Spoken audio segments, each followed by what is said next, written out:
Olá, sejam todos bem-vindos a mais um podcast Ponto de Entrevista. Eu sou a Patrícia Trindade. E eu sou a Andréa Tissoni e hoje o nosso bate-papo vai mexer com a forma como você enxerga poder dentro das relações. Patrícia, você sabia que às vezes a gente nem percebe que está sendo dominado, mas isso pode acontecer dentro do trabalho, dentro de casa e nas relações amorosas? Eu sabia, mas não tanto assim em todos esses lugares, hein, Andréa? Hoje nós vamos conversar com a Joy Brights. Ela é arquiteta de influência e poder e ela vai falar muito mais aí pra gente sobre essas questões da influência. Joy, é prazer em recebê-la aqui no Ponto de Entrevista. É um prazer recebê-la novamente, né? Inclusive. Obrigada. Estou muito feliz de voltar aqui, falar com todo mundo, com vocês e bora pra polêmica. Gostamos muito de polêmicas e para começar, eu queria falar, bem, como você já esteve aqui, a gente falou de uma forma bem rápida não, mas assim, de uma forma mais abrangente sobre poder, estratégias de poder. Hoje a gente vai falar sobre influência e como isso, de certa forma, interfere também nesses jogos de poder. Vamos começar, então, perguntando o que é influência? Você quer a versão romântica, versão prática, as duas juntas? Pode ser as duas. Tá bom. Pode ser. Mas antes de eu te responder o que é influência, já que você falou que isso está contextualizado dentro do poder, é preciso, então, nós delimitarmos que poder, dentro da geografia, dentro da geopolítica, dentro das relações estruturais sociais, é o impacto que algo, alguém, alguma coisa, algum acontecimento tem sobre você. Isso é poder. E a sua capacidade de desenvolver habilidades de amenizar esses impactos sobre você. Isso é poder. Essa é a definição de poder. Todo e qualquer outro entendimento, né, do que a gente vê o poder acontecendo em todas as escalas da sociedade, em todas as esferas dela, já é uma maneira de praticar essa definição. Então, a gente precisa diferenciar isso. O que é que isso tem a ver com influência? A influência é uma das ferramentas, uma das mais significativas e mais fortes, que alguém precisa desenvolver dentro da sua própria habilidade para ter gestão do poder da própria vida, para ser protagonista do poder da própria vida. Mas influência, assim, ela é uma palavra que parece ser muito dura, mas ela é muito bonitinha, porque da raiz da palavra influência, ela vem do latim medieval, que é de quando os astros enxergavam entre o movimento das estrelas e entre tudo que se constituía no universo, uma beleza tal sobre a influência desse universo nos movimentos da maré, do plantio, da gestação, do comportamento da sociedade. Então, eles entendiam que influência que vem de influentia, do latim medieval. O quanto o universo é poderoso a ponto de sutilmente e de uma maneira que não é estrutural, é emocional, influenciar o movimento das coisas. E aí, é super bonitinho. É fofo. É fofo. Só que houve um entendimento, porque na verdade essa é uma maneira em que os astrólogos definiam a influência. Então vem a igreja, em um determinado momento, e fala, a gente não pode permitir que a astrologia influencie a mente das pessoas achando que existe um qualquer ser superior que determina o que elas fazem e como tocar o seu coração.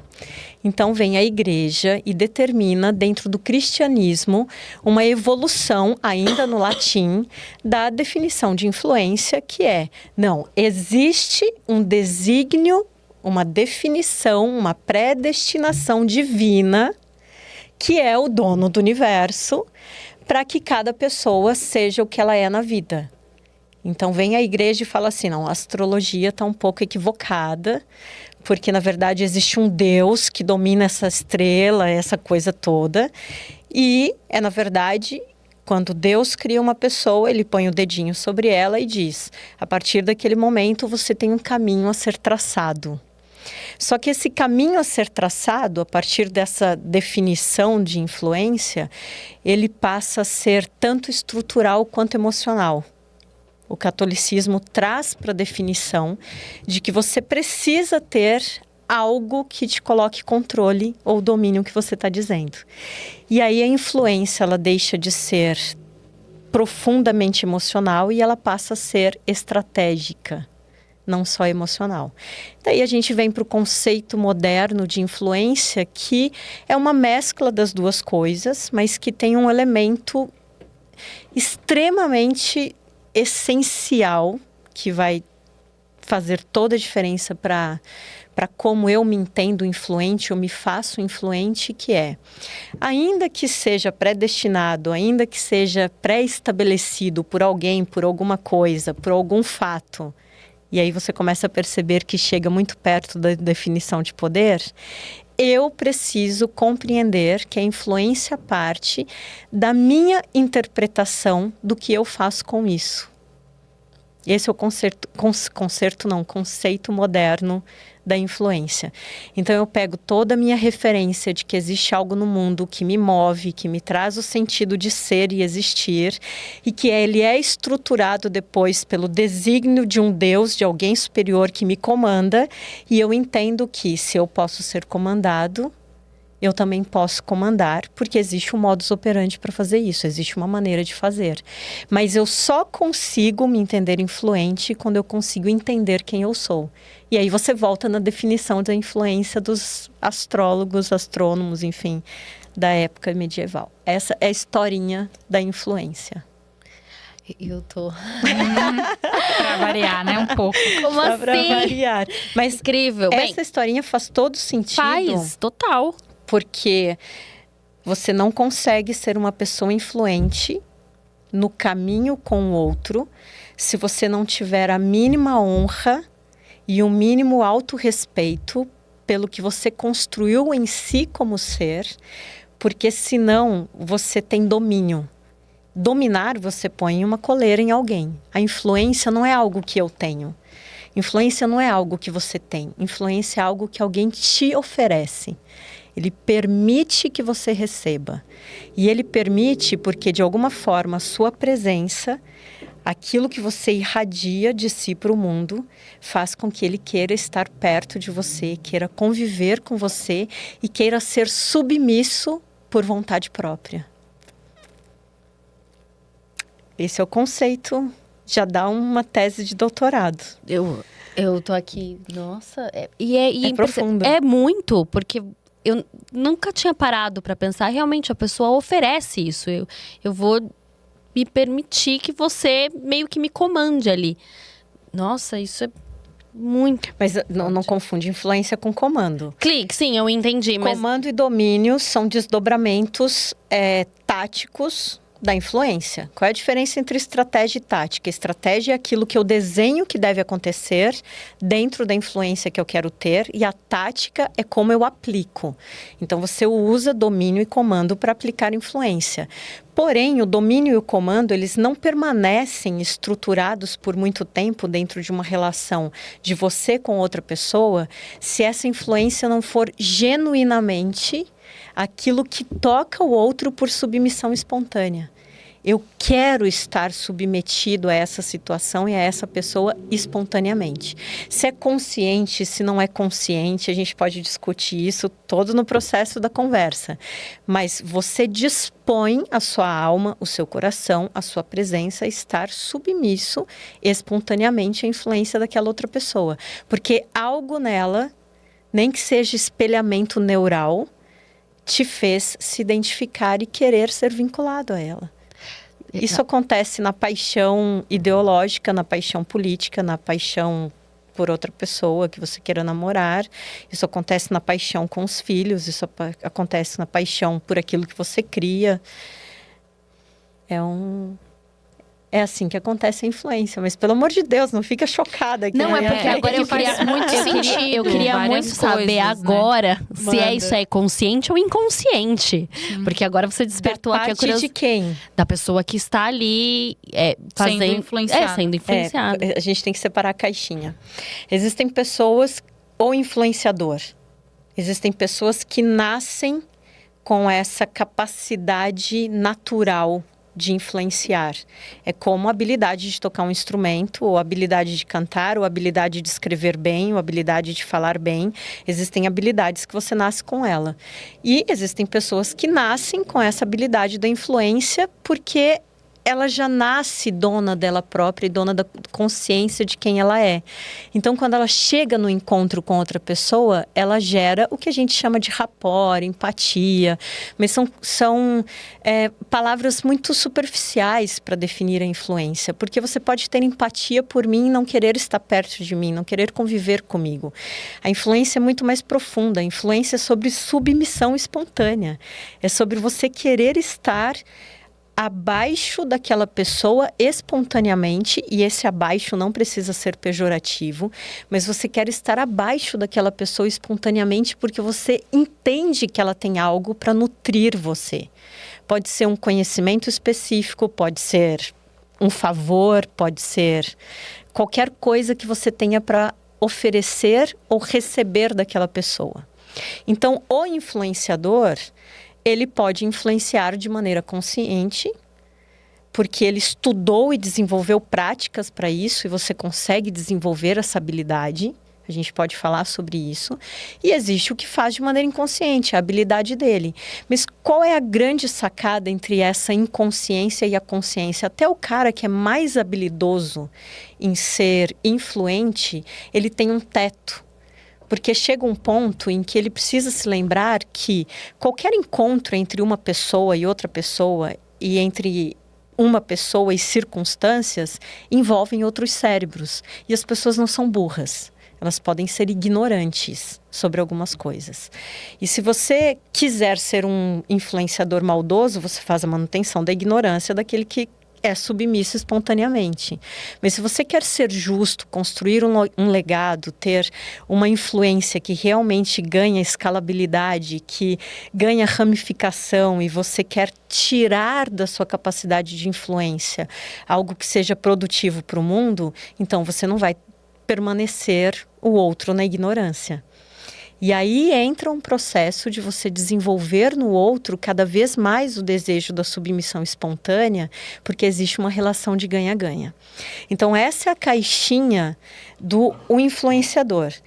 Agora, o influenciado, na maioria das vezes, uns 70% das vezes, é inconsciente. Imaginei. Porque isso é sobre... e aí vem a parte que é romântica, pela etimologia da palavra, os astros tocam o seu coração. E se os astros tocam o seu coração... Eu tô lembrando que você gosta de tirar cartas. Adoro. Então, você não precisa de uma justificativa racional, porque existe um ser superior que toca o seu coração, e uma vez tocado o seu coração, o seu cérebro se blinda disso. Então, eu não preciso de uma justificativa racional para querer me submeter a essa relação de influência. Então, na maioria das vezes, ela é inconsciente.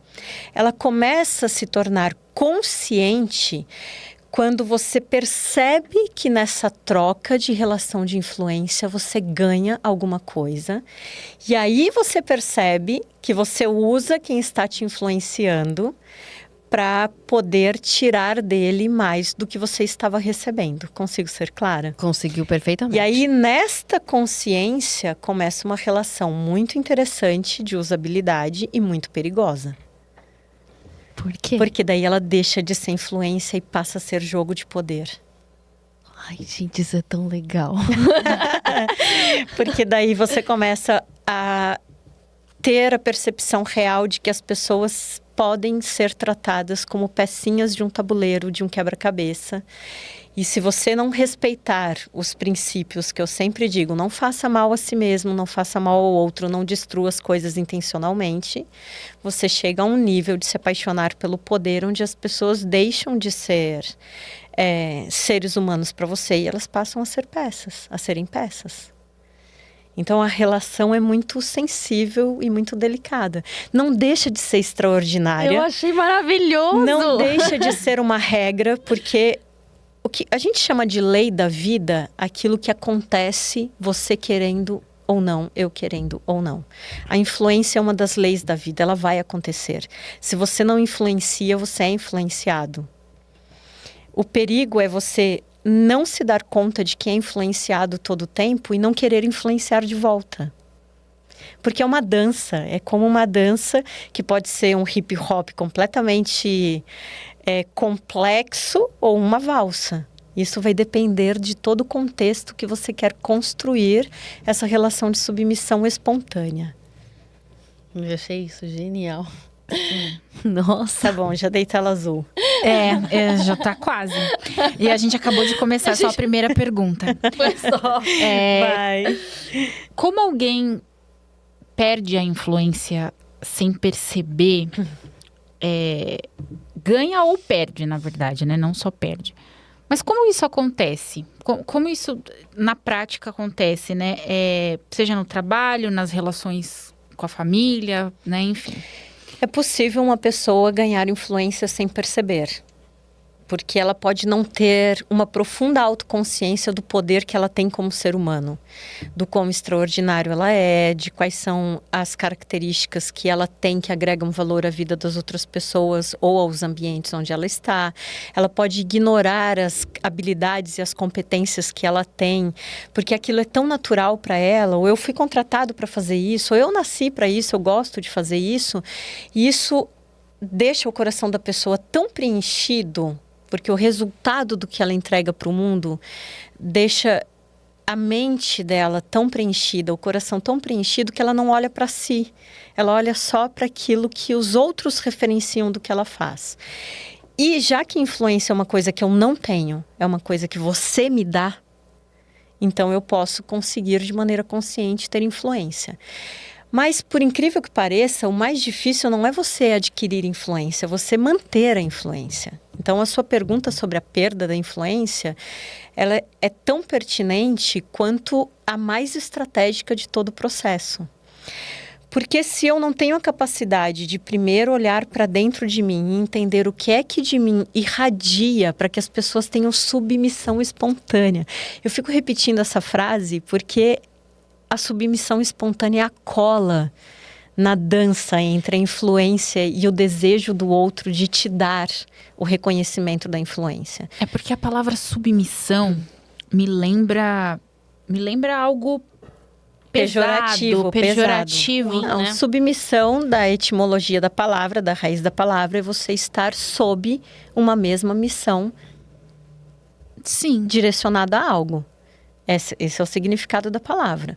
O que acontece é que submissão é aplicado em contextos onde você exerce poder e coerção sobre o outro e não dá a ele autonomia.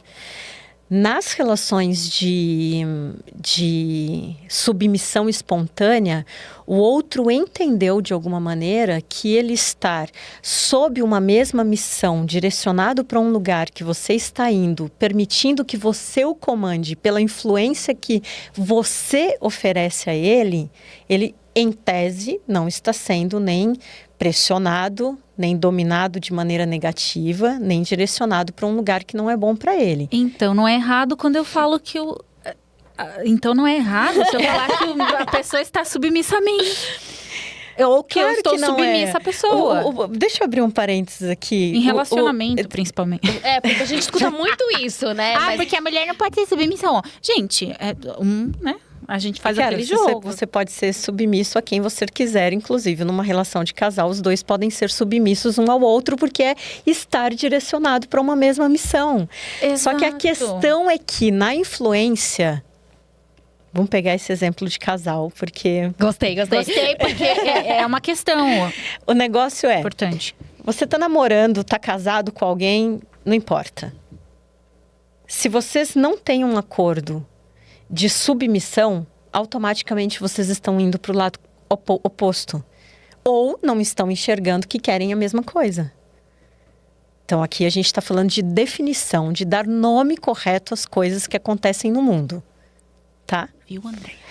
E aí, eu nunca falei nada a questão não é sobre se eu sou submissa ao cara que eu gosto, ele é submisso a mim. A questão é o quanto nós estamos dispostos a ir para um mesmo caminho e acordados que, ora, um influencia a direção da submissão e ora outro influencia a direção da submissão. Isso é um dos parâmetros da influência, estabelecer acordos e parametrizações e enquadramentos para que você tenha uma influência que é de verdade positiva e que é de verdade nutritiva para todos que estão envolvidos. Essa é a maneira ideal de você lidar com a influência. Acontece desse jeito no mundo? Não vou ser hipócrita, não é assim que acontece. Mas eu estou te explicando que o problema não é a palavra, o problema é o comportamento quando você entra em contato com a outra pessoa. Eu sou um mapa. Vou explicar usando linguagens da geopolítica também. Eu sou um mapa. Eu me direciono pelos meus próprios referenciais, eu me direciono pelas minhas próprias decisões, por como a minha cabeça funciona, por como os meus vieses cognitivos direcionam as coisas, e você faz a mesma coisa. A partir do momento em que você entra em contato com uma outra pessoa, com uma outra situação, uma circunstância, um jogo, um documento, um contrato, qualquer coisa que impacte o seu protagonismo e a sua decisão, você criou um território. E este território precisa de definição. Esta definição vem: quem é que se submete em qual momento? Quem é que influencia em qual momento?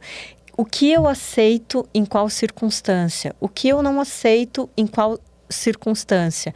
Qual é a disposição? Qual é o papel de cada um? Não é sobre ser mais ou sobre ser menos. É sobre estar sob uma mesma missão que vai para uma direção onde ambos querem ir. Mas vamos tirar do conceito relacional conjugal e trazer para dentro do trabalho? Seria muito mais fácil se no trabalho, quando você é contratado para fazer alguma coisa, estivesse muito claro: olha, não é só esse aqui o seu escopo de trabalho. Eu espero que o seu comportamento seja X. E eu espero que você corresponda em momentos de pressão de Y maneira, porque quando eu entro naquele ambiente como mapa, eu crio infinitas territorialidades com outras pessoas que trabalham comigo e com a própria cultura do negócio. Mas essas relações não são esclarecidas. E a partir do não esclarecimento, porque entra aí o não esclarecimento, uma questão de que o óbvio muitas vezes precisa ser dito. E ele não é dito só no caderno de regras da empresa. Ele não é dito só na relação eu te pari, você é minha filha e você me obedece. Porque no final das contas existe um outro ser humano que está se formando ali, que tem o seu próprio conflito e que, ok, até ele se tornar maior de idade, ou até uma frase que eu odeio: enquanto você não estiver pagando as suas próprias contas, sou eu que mando. Não funcionou em casa, que a Sofia já paga a conta e ela acha que ela é a dona do mundo. Na minha casa não funcionou também, não. Minha mãe vai ver isso e ela vai... Não funcionou, eu errei miseravelmente nesse... Eu não devia nunca ter usado isso. Olha, eu acho que pais nunca devem usar esse argumento mesmo, mas eu não vou entrar no julgamento de nada aqui. Mas o que eu quero dizer é que nessa relação toda, que parece ser muito complexa, ela é muito mais simples. É sobre estar sob uma mesma missão para ser direcionado por alguém que você escolhe porque foi tocado por ele, no íntimo do que você é, para que ele siga uma estratégia que você quer seguir também. Só que isso é tão lindo quanto perigoso. Porque as pessoas não são autogerenciáveis. Isso, eu fico pensando que existe uma problemática aí. Por quê? Porque geralmente tem alguém que vai ceder mais e o outro que vai perceber que tem mais poder sobre aquele pobre coitado, acaba abusando. Mas por que ele é um pobre coitado? Não, eu digo porque a pessoa, ela permite e é inconsciente. Ela vai deixando as coisas... Às vezes é inconsciente, às vezes não é inconsciente. Você tem que levar em consideração que o cara que influencia também pode ser usado por quem está sendo influenciado. Sim. A gente tem vários exemplos disso. Ou você acha que o povo sofre neste país, podemos chegar a um consenso, generalizando. O café tá R$40. Esse povo também abusa. Sim. Se ele quiser, ele também usa os mecanismos dele para fazer enquadramento. O que acontece é que Se você quer fazer da maneira certa, existe a maneira certa, estratégica e tática de ser feito. Mas tudo isso é porque a gente está falando que, primeiro, existe a lei das coisas. E a lei da vida é: alguém vai influenciar mais, outro vai ser menos influenciado ou mais influenciado, e todos, em tese, estão submetidos por espontaneidade. Porque essa é a diferença entre influência e poder. O poder eu posso exercer chegando e dizendo: tá aqui, ó, assinei um contrato, eu tenho poder sobre você, você tem que fazer o que eu estou mandando, assinei sua CLT. Mas aí é por isso que empresas gastam rios de dinheiro para depois consertar a relação de influência que precisa acontecer dentro da cultura da empresa, porque o poder não se sustenta por si só. A influência é mais poderosa do que o próprio poder. Porque ela traz pessoas que são tocadas profundamente no sentido de servir espontaneamente. E eu não queria... Mas eu respondi porque as pessoas perdem o poder? Não, porque perdem a influência? Porque elas não fazem a manutenção do desejo do coração do outro. Você acha que a gratidão, as pessoas serem eternamente gratas, é uma forma de você realmente manter essa influência? É uma forma de manter influência, uma das que eu não gosto, porque eu já expliquei do viés cognitivo do Benjamin Franklin. Sim. É isso que você quer que eu fale de novo. Existe um viés cognitivo, para quem não me ouviu antes, não lembra, o viés cognitivo, não vou teorizar muito dessa vez, eles são calos que o seu cérebro cria por repetições de decisão. Você decide sempre pelo mesmo caminho e aí você cria um calinho no seu processo de decisão e você fica acostumado com aquilo. Existe um viés cognitivo chamado Benjamin Franklin. Também não vou explicar porque tem esse nome, mas eu sugiro vocês irem estudar o processo de influência e poder do Benjamin Franklin, em que eu gero tanta influência sobre você e você começa a se sentir tão preciosa, tão importante, me servindo nessa submissão espontânea, que você se vicia nisso e começa a vincular a sua importância à minha existência. E aí isso é um viés cognitivo. A partir desse momento você se tornou refém. Eu não tenho mais influência. Eu acho que tenho influência. Mas você agora é refém da sua própria mente e da própria maneira como você enxerga a si. A hora que você despertar, a minha influência já foi perdida. Porque eu, no alto da minha arrogância, não eu, Joy, eu quero dizer eu, o influente, no alto da minha arrogância, de achar que não preciso fazer manutenção da influência, das relações com as pessoas, porque existe um monte de viés cognitivo do Benjamin Franklin por aí, em algum momento as pessoas desapaixonam de mim e eu não consigo entender porque eu as perdi. E aí, os influentes de redes sociais são um ótimo exemplo disso. É isso que eu... Calma aí que eu vou fazer uma pergunta aqui que eu não vou aguentar. Eu ia aguentar até o final, pode. Eu ia segurar até o final, mas eu não aguentei. Peraí, deixa eu parar de dar risada, porque eu não vou conseguir. Tá impossível. Não, porque, sério. A gente tenta seguir a pauta. Mas não dá, não tem condições. Você começa a falar com ela, sua cabeça explode. Eu quero saber da Virgínia. Eu quero saber, porque assim, não dá. Desculpa, como que eu... Não, sabe? Eu acho que tava combinado a gente não falar de nomes, mas tudo bem. Desculpa. Vamos ser processados? Eu vou ser processada. Não tenho dinheiro pra isso. Ninguém vai ser processado porque a gente tá fazendo uma análise científica, tática e estratégica. Porque, assim, Joy, pelo amor de... Me explica, tá? Por favor. Explicar o quê? Porque, como assim a gente sabe? Até tirar o óculos. Não, assim, eu quero muito entender o que passa na cabeça das pessoas. Porque são muitas pessoas, são milhões de pessoas. Eu também queria saber o que são passa na cabeça milhões, das pessoas. assim. Você não tá achando que eu sei. Não, você tem que saber, Joy. Eu vou te contar uma curiosidade. Você sabe que o nome desse viés cognitivo é viés da positividade tóxica. É o nome do viés de eu sei tudo que se passa na cabeça das pessoas. É verdade. Não, esse não é um viés que tá na minha cabeça, não. Mas olha como o nome dele é forte. Viés da positividade tóxica. E a gente fala muito isso hoje em dia, né? Verdade. Positividade tóxica. Não, mas assim, são manda ver. 14 milhões? Quantos seguidores que ela tem? Sei lá. 50 milhões. 50 milhões já? É muito. Ela tá batendo com o Neymar ali, ó.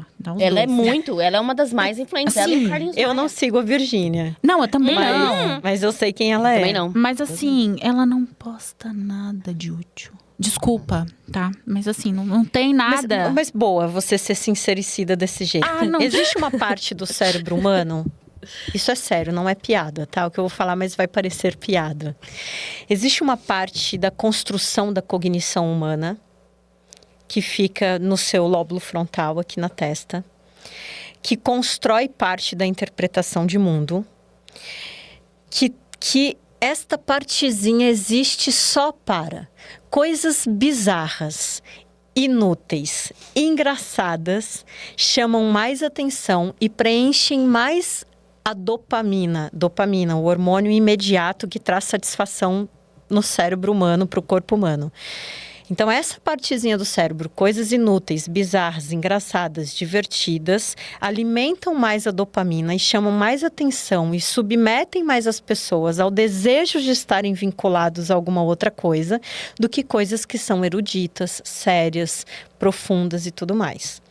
Então, existe uma parte do seu cérebro que já faz isso com você. E dentro dessa parte deve ter, se eu não me engano, uns 15 vieses cognitivos, tá? Não vou lembrar agora o nome de nenhum deles, honestamente. Então, isso é uma das coisas que explica porque muitos influenciadores o que você chama de inútil, se vinculem a uma pessoa como a Virgínia, porque para o cérebro dessa pessoa, para o referencial que ela tem, lembra do mapa? Eu sou um mapa, eu tenho um referencial. Para o referencial que ela tem, para a construção de vida que ela tem, para o que ela acredita que é importante para ela, ou que seja porque eu preciso de diarreia mental, preciso aliviar as tensões da minha mente, você vai direto nessa partezinha do cérebro. E o conceito da influência de tocar o coração é um conceito romântico, porque ninguém toca o coração de ninguém, o coração não pensa. Você toca o cérebro de outra pessoa, você se apaixona por cérebros. Sim. Você escolhe pessoas por cérebros, você escolhe trabalhar em ambientes porque eles nutrem o seu cérebro. O seu coração é só um órgão pulsante que fica ali bombeando sangue para o seu cérebro se apaixonar mais. Essa é a realidade. Então, o que acontece é que, eu sinto muito, é uma questão social. Nós temos 50 milhões de pessoas que querem fuga da realidade e que, para elas, o que a Virgínia posta não é inútil, é útil. Preenche uma parte do que as toca de verdade. Socorro, Deus! Socorro, Deus! Não, isso é preocupante de alguma forma, de verdade. Eu adoraria que fosse diferente. Você abre os stories, nada contra, tá? Tudo bem aí. Tá. Hate. Vai lá, tranquilo. Eu não estou aqui para ser hate de ninguém. Eu estou aqui para dar explicações científicas. Mas eu entendo. Faz sentido. Porque assim, na verdade, o que ela posta, eu não vejo, mas é o que as pessoas falam. Não posta nada. São stories mostrando os filhos. Mas eu discordo. Esses dias ela falou que ela não posta nada. Ela posta, mas Deixa eu fazer uma análise comportamental. Pode fazer. Ela posta a vida ideal que essas 50 milhões de pessoas gostariam de ter. Imaginei isso. Exatamente. Elas projetam dentro dessa vontade de seguir uma mesma direção que aquela pessoa seria capaz de direcioná-las para o lugar onde elas desejariam estar. Sim. Se essa pessoa vai conseguir algum dia, porque eu realmente não vejo o conteúdo da Virgínia, então não sei se ela é um Pablo Marçal de saias. Aliás, eu achar o Pablo Marçal péssimo também, mas enfim, essa polêmica eu compro. Isso não era pra falar os nomes, não era, né? Não tava na pauta, não, né? Mas essa polêmica cientificamente eu compro. Mas o que acontece o que realmente importa de ser percebido é que este lado que está sendo influenciado por submissão espontânea, porque ele foi tocado pelos astros da Virgínia, que seja, ele olha para ela e fala: essa pessoa é capaz de me levar, ainda que seja no inconsciente, no imaginário dele, que seja só no sonho dele, que é como você ficar sonhando com qualquer coisa que você quer na vida, ele se alimenta. Então, eu vou usar uma palavra muito ruim, mas dentro da mediocridade da percepção, ele se alimenta daquela grandeza que ela vende que tem. Então, essa discussão do que é útil e do que é inútil, ela também daria uma outra tese de doutorado. Sim. Ela é muito relativa, perigosa e fortíssima para quando a gente está falando da relação de construção de influência. Porque não sou eu que quero influenciar, que defino o que é útil para o outro. Eu só jogo a isca. Mas eu posso ser intencional em jogar a isca. Porque eu posso definir quais são os cérebros que eu quero que me sigam, qual é o nível de pessoa que eu quero que tenha interesse. Entende? E cada um faz com o que tem na mão. De certa forma, eu não sei. Não é sobre culpa, é sobre responsabilidade. É sobre a técnica viva da influência aplicada ao fato de você acessar o cérebro de outra pessoa porque ela tem baixa ou alta criticidade. E elas são movidas também, de certa forma, por esperança de ser um dia daquele jeito? Não pela relação de influência, mas aí já é uma questão da relação de esta pessoa que está sendo influenciada não se enxergar no próprio papel de importância dela do mundo. Então, ela projeta isso no influenciador. Agora, vocês entendem que toda essa explicação já é a própria técnica de influenciar de maneira tática, né? Porque vocês estão me fazendo perguntas que são filosóficas e que nas minhas respostas estão várias das maneiras de você colocar em prática a influência. Se você vai fazer isso de maneira ética, que eu espero que você faça, ou se você vai fazer isso destruindo o outro, aí eu tenho uma coisa para dizer. Uma pessoa não se torna destrutiva, ou ela é destrutiva e a oportunidade dela só expande a capacidade dela de ser destrutiva, ou ela não é destrutiva. Mas também tem uma outra questão. Ninguém passa nessa vida sem magoar e ferir uma outra pessoa. É impossível. Porque isso é sobre interpretação dos mapas e é sobre fragilidades do território. Então, mesmo que eu não queira, mesmo que não seja intencional, e intenção é aquilo que você tem dentro de si, e pode ser consciente ou inconsciente, em que você coloca diante do outro com ou sem atenção, você pode machucar alguém influenciando essa pessoa. Uhum. Você pode fazer isso. Agora, existe o desejo de alguns de usar a técnica para fazer de maneira proposital. E ele pode justificar isso, que é a verdade dele, a maneira como ele opera. O objetivo dessa nossa conversa, no final das contas, são dois muito específicos.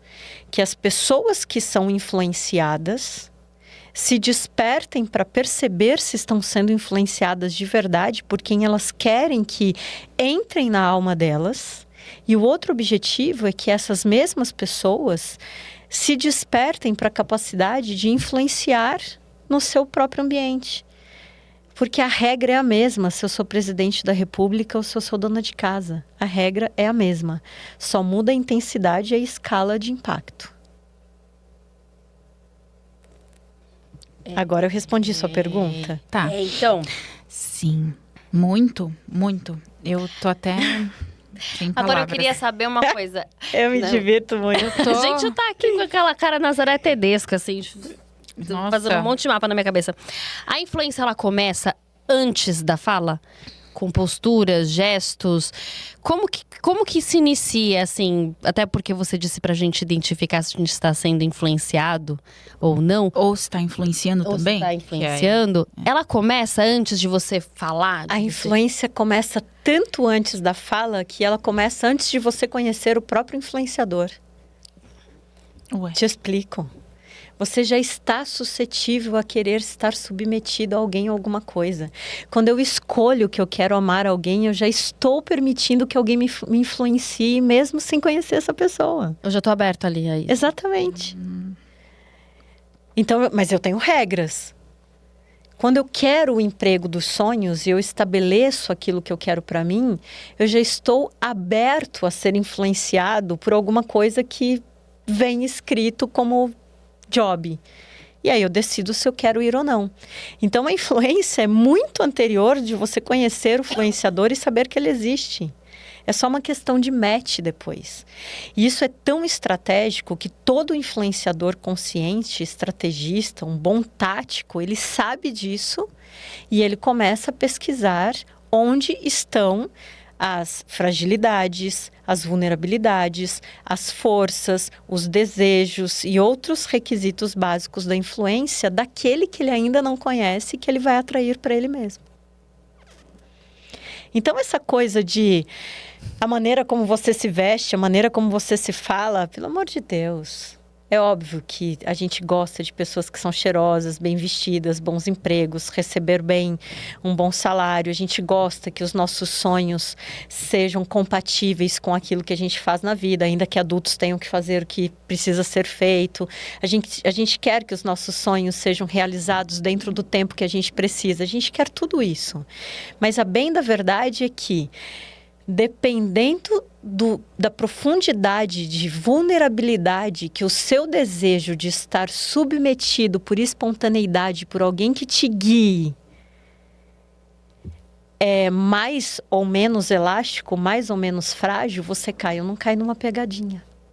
Então não é sobre a roupa, não é sobre a fala, não é sobre a postura. A postura, a roupa, a fala, a abordagem, ele é o reforço.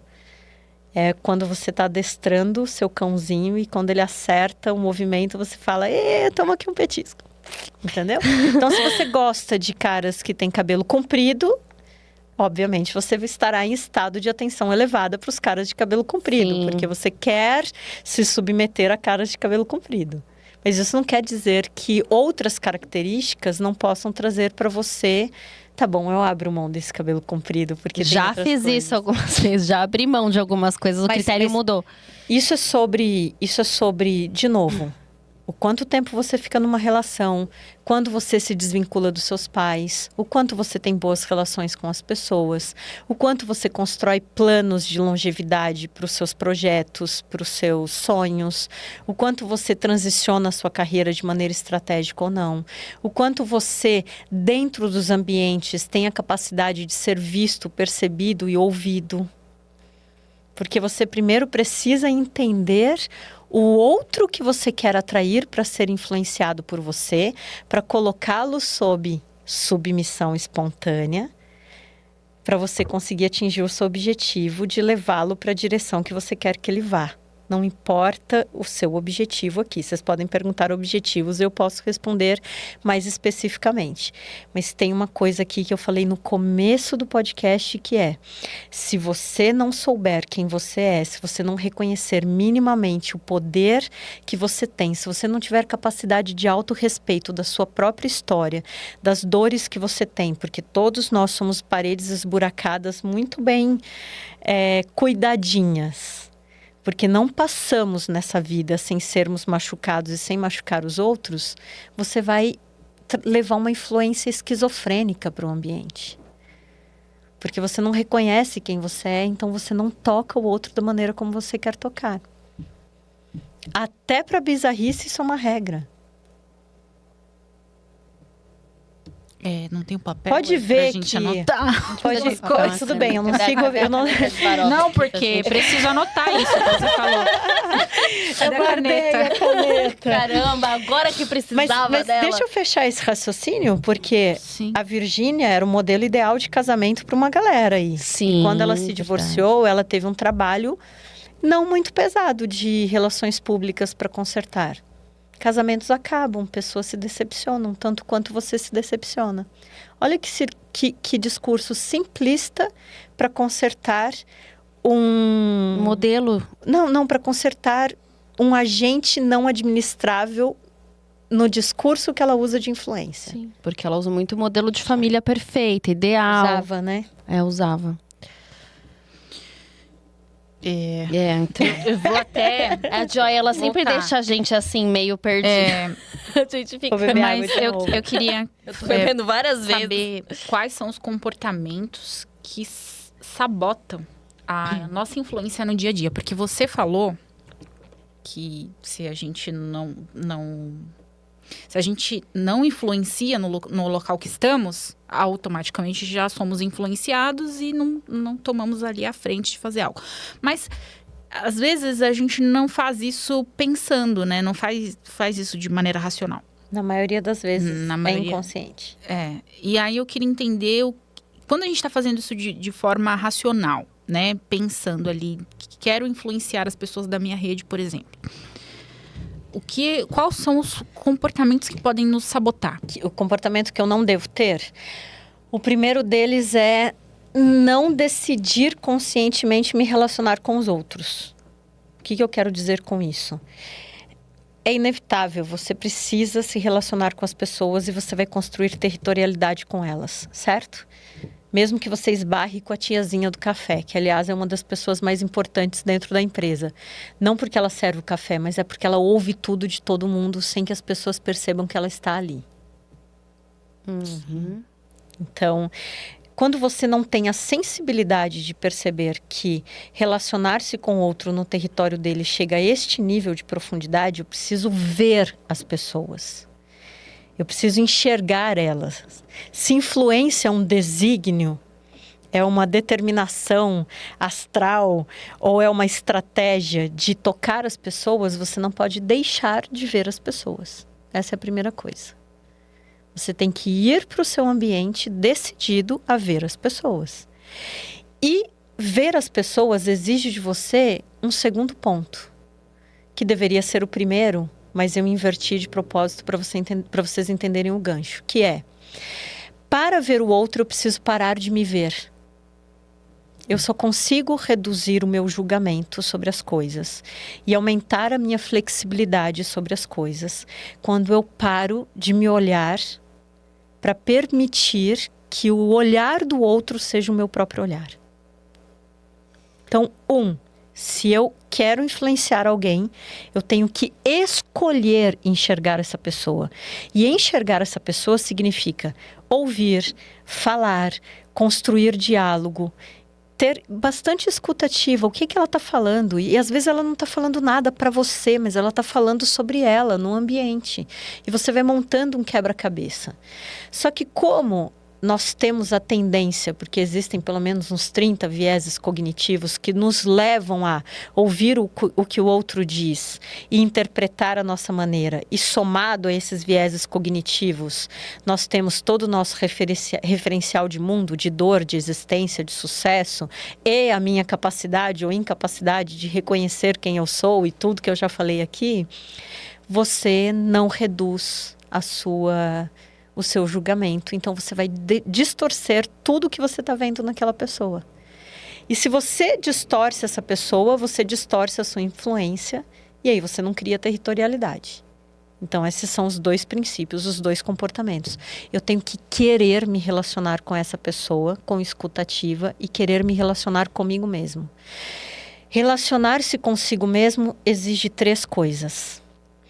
Questionar o que você acredita, que é questionar o que é verdade para você. Questionar o que é dogma. Qual é a diferença entre dogma e verdade? O dogma é a repetição da verdade a ponto de eu querer que você só tenha a minha verdade. Então, um dogma são verdades que se tornam tão fortes para si que todas as outras são excluídas. Então, você precisa questionar a sua verdade, questionar os seus dogmas e questionar a sua ancestralidade. De novo, não tem nada a ver com espiritualidade. Tem a ver com... Existem coisas que vêm no meu DNA, existem coisas que estão no meu comportamento, porque a minha bisavó fez, a minha avó fez, a minha mãe fez, eu também faço. E eu nunca questionei. Mas isso existe dentro de países e existe dentro do jogo de política, por um exemplo. A corrupção é sempre assim. Nunca vai mudar. Não que eu ache que vá mudar a corrupção, mas ela pode amenizar. Ela pode... Porque a corrupção é um processo do ser humano, tá bom? É o dark side dele. É a face de uma moeda... A face negra de uma moeda bonita, tá bom? Mas eu estou usando a corrupção como exemplo para dizer que quando nós falamos... eu não vou à urna votar, porque agora tem aumentado consistentemente a abstenção nas urnas, certo? Porque não vai mudar nada, eu estou repetindo um discurso de ancestralidade de que eu venho ouvindo que nada muda. Nada nunca muda. E o perigo disso nas relações de influência é que eu não estava naquela história do passado para saber como a história foi construída. E quando eu estou presente no presente, eu não reconheço que sou história. Vocês entendem que daqui a 2 dias esse podcast é história? E que nós estamos construindo história? Agora, a importância e o peso dessa história não sou eu quem vai definir. É uma outra pessoa que está assistindo. Entende o que eu quero dizer? Então, você precisa olhar o outro com escutativa, decidir se relacionar com ele com intencionalidade, intenção de dentro de você, desdobrada em atenção no relacionamento com ele. O segundo ponto, olhar para si. E olhar para si é revisar sua verdade, revisar o seu dogma e revisar como as coisas são feitas nas regras da ancestralidade. Nada dentro dessa empresa muda. Nada nesse país vai mudar. Nada nessa família vai mudar. Só que vai continuar não mudando se eu não tiver disposição para falar o que tem que ser dito, ou se eu não tiver disposição. Eu acho que eu postei nas minhas redes sociais hoje que toda inteligência tem uma veia de loucura. Ou foi ontem, alguma coisa assim. Porque o processo de influenciar para não perder a manutenção da influência passa por uma inteligência meio louca mesmo, meio maluca.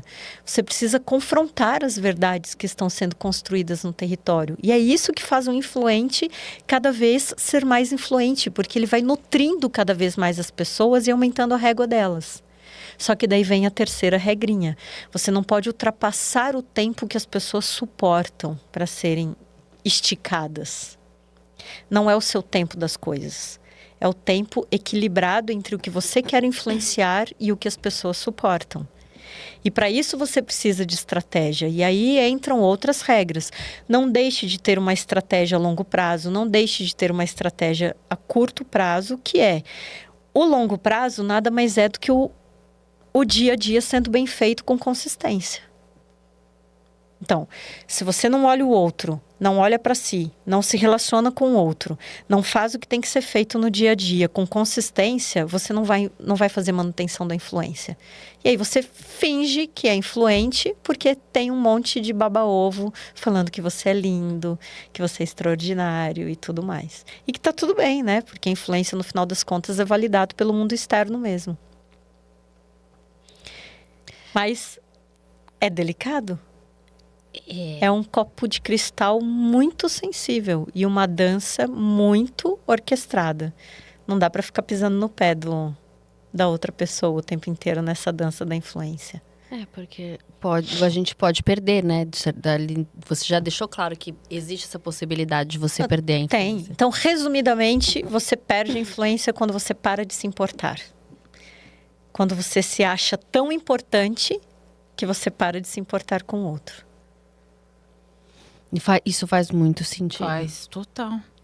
Agora eu queria saber, a gente está falando sobre o que os grandes... Sinto cheiro de polêmica. Então é isso mesmo. Porque eu queria perguntar para você, como esses grandes líderes, os influenciadores de uma forma geral, CEOs, eles têm em comum quando a gente fala de influência? Porque a gente imagina muitas vezes que a pessoa... ela precisa estar super exposta. E não é o caso muitas vezes. A gente tem alguns exemplos aí. Pode falar o nome? A gente já falou o nome. Eu acho que já foi. A gente tem alguns nomes de alguns políticos que às vezes estão mais nos bastidores. Eles nem são tão expostos assim. E eles têm um grande grau de influência, né? A gente pode falar inclusive do próprio Gilberto Kassab, que foi prefeito daqui da cidade de São Paulo, mas ele nem é tão conhecido como prefeito de São Paulo, mas ele teve grande influência e ele montou um dos maiores partidos do Brasil. Olha que coisa maluca. Primeiro eu vou responder o que as pessoas influentes têm em comum. Elas têm uma verdade com direção. Vou repetir. Eu só consigo ser influente se eu souber para onde eu quero ir e quem eu quero levar comigo. Porque senão eu não consigo fazer as pessoas se submeterem espontaneamente para seguirem comigo. Aí você pode chamar isso de motivação, você pode chamar isso de plano de negócio, você pode chamar isso de vestir a camisa, você pode chamar isso de amor eterno. Dá o nome que você quiser, porque eu não estou romantizando, certo? Então, o que todos eles têm em comum é: quero ir para um lugar e preciso que pessoas me levem para esse lugar estando submissas, sob a minha mesma missão. Isso é o que todos têm em comum, ok? Muitos deles nem carisma têm, mas eles têm um senso de direção tão profundo que as outras pessoas substituem a capacidade de carisma, por exemplo. E aí a gente tem, sim, vamos agora pegar o Kassab como exemplo, uma distorção de que para você ser um bom influenciador... Agora eu lembrei das pessoas que fazem dancinha no TikTok. A Virgínia faz dancinha no TikTok. Ela começou assim. Não, ela que começou. Ela faz começou. isso. Ela faz. Ela fez o marido dela ficar famoso por causa das danças dela. Todas as músicas dele. Eu queria usar como referência. Sim, ela faz. Se você vai usar a estratégia de fazer a dancinha do TikTok, se você vai usar a estratégia de ser muito espontâneo, ser muito extrovertido, ficar aparecendo, ou se você vai usar a estratégia do Kassab, que, independente do que a gente ache sobre ele, a gente tem que admitir que o cara é bom no que ele faz. Muito. A inteligência de influência dele é servir para ser servido. E nesse servir para ser servido, ele obtém informações nesse processo de estar submisso a uma mesma direção, onde ele vai enredando as pessoas e construindo outras submissões, e ele tem esse poder todo que ele tem. Sem precisar ser um cara que fica na mídia, que fica falando, que fica criando polêmica, que fica construindo uma imagem. Aí você falou, ele nem é tão conhecido como prefeito de São Paulo. Por quem? Porque ele é conhecido como prefeito de São Paulo por quem ele queria influenciar. Quando ele estava no governo de São Paulo, no governo não, na prefeitura de São Paulo, ele não estava preocupado em ser prefeito. Ele estava preocupado em fincar bandeira num outro degrau de poder e visibilidade. E ele tanto conseguiu isso que ele é um dos políticos mais fortes e influentes do país. Ele comanda a política desse país de uma maneira muito forte, sutil, influente e numa dança que eu fico lembrando de Bridgerton. Dos bailes de Bridgerton. Caramba, ficou um pouco fraco agora. Porque ele é muito bom nisso e ele não precisa fazer esforço. E o cara consegue se livrar das polêmicas de uma maneira extraordinária. Porque sempre tem alguém que, quando aparece uma polêmica para ele, está numa mesma missão que ele e assume a polêmica. Ele é extraordinário. É inegável, é inegável. Então a pergunta é sempre, influência não é sobre o número de pessoas, não é sobre os 50 milhões da Virgínia. Essa é a estratégia dela. Influência não é sobre quantas pessoas lembram que o Kassab foi prefeito de São Paulo. É sobre quantas pessoas estão servindo a direção que o Kassab está caminhando agora e qual é o tamanho do poder que essas pessoas têm. Só que ele está neste nível de jogo, a Virgínia um pouquinho mais embaixo, apesar dela ter ido para a CPI. Eu estou sabendo demais da Virgínia, por sinal, né? A gente está descobrindo isso agora. Mas eu não sigo a Virgínia. Eu também não. Respondi sua pergunta? Não. Maravilhosamente. Então, o que todos têm em comum é o senso de direção. Eles têm uma outra coisa em comum. Uma inteligência de autoconsciência apurada. Eles sabem quem eles são. E eles sabem o que eles podem entregar para o mundo. Eu acho que eu preciso... Mas você entende que uma dona de casa pode fazer isso? Eu entendo. Eu acho que sim. Pode? Lógico que pode. Eu acho que o projeto mais extraordinário de vida de uma pessoa é construir um outro ser humano. Um outro ser humano inteiro, íntegro, saudável, feliz, capaz de realizar os próprios sonhos. Eu acho que a pessoa mais influente na categoria da sociedade é uma mulher. Como mãe, que vai estruturar o filho. Você já pensou quem é a mãe do Steve Jobs? A mãe do Louis Armstrong? É verdade. Nossa, é verdade, né? Nunca nem tinha parado pra pensar nisso. Cara, a gente tem que desassociar influência de poder. Qualquer pessoa pode ser influente dentro do seu ambiente, pode ser influente com uma excelência tão extraordinária que você não consegue prever o tamanho da profundidade do raio que ela vai alcançar. Pergunta, André. E qual é o primeiro passo pra gente que quer destravar esse posicionamento e ter mais influência ou adquirir, né? Conseguir ser influente? Vou te dar 2 primeiros passos. Primeiro você questiona a sua verdade, o seu dogma, a sua ancestralidade. Depois você entra lá no @joybrights e compra o meu curso que ensina sobre... São 3 cursos. O primeiro, quais são as leituras e estratégias necessárias para você construir a sua influência. Isso para qualquer nível da sociedade. Como eu dei o exemplo de ser uma mãe, enfim, você pode ser um profissional liberal, você pode ser um analista ou um diretor, um presidente de empresa. Depois, o segundo curso são as tarefas práticas para você exercitar o que você aprendeu de conceito. E o terceiro curso é uma análise objetiva e tática das 48 Leis do Poder, do Robert Greene, que, aliás, é um livro polêmico, porque uns amam, outros odeiam, enfim. E eu simplifiquei isso, explicando, tirando alguns ruídos de interpretação sobre as leis do poder, que ele não criou, que já existiam, e aí eu explico isso num outro momento. Robert Greene só teve a inteligência de estruturar numa linguagem mais palatável as leis do poder. Eu realmente vou comprar seu curso. Precisamos. Porque a gente já teve uma palhinha aqui, eu já fiquei assim, gente, eu preciso começar a praticar isso. Compra meu curso. Com Compra minha toda mentoria certeza. também.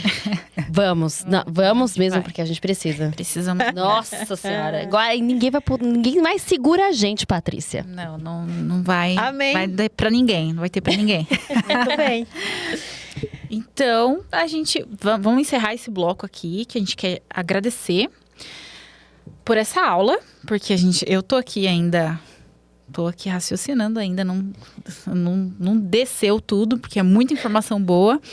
Tinha muito mais pergunta pra fazer. Muitas perguntas pra fazer, mas que se você entrar no Instagram da Joy, você já vai encontrar lá o curso. Então é muito importante, gente. Olha, ela deu uma aula aqui, viu? Você vai ser influenciado ou você vai influenciar? Lá no meu Instagram Vamos tem ver. um número profissional que a minha equipe atende. Então, se as pessoas tiverem dificuldade, podem mandar o WhatsApp e a equipe responde. Tem toda a equipe preparada para estruturar isso bonitinho, tá bom? Perfeito. Podcast Ponto de Entrevista vai ficando por aqui. Muito obrigada, Joy, Eu pela sua agradeço, participação. Foi incrível, como sempre. Maravilhoso. A gente tá nas todas as redes, Spotify, YouTube, LinkedIn, TikTok, Instagram. E todas as redes. Aqui no YouTube também. A gente vai curtir e compartilhar esse vídeo, né? Nos sigam, gente. Beijos, até a próxima. Beijo.